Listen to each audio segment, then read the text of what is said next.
We, as lay people, let's say people that are not familiar with conflict, we believe that conflict is a short-term time span.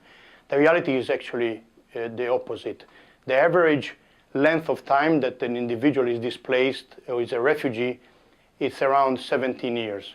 So the idea is we need to respond in an emergency quickly, but we need to have a long-term trajectory.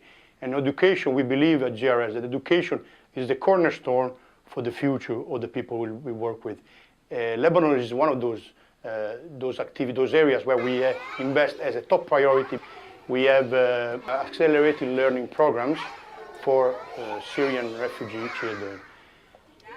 This operation is benefiting over 1,000 of children, but the idea now is to expand our operation to engage the governmental authorities, both at central and local level, and the international organization dedicated to education, the UNICEF or the High Commissioner for Refugees, to work together and approach the priority of education as a much holistic way, as a systemic problem.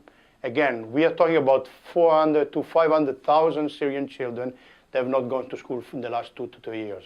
They have missed 1 year in Syria or 2, they flee to Lebanon, now they cannot go to school. There is no space in school.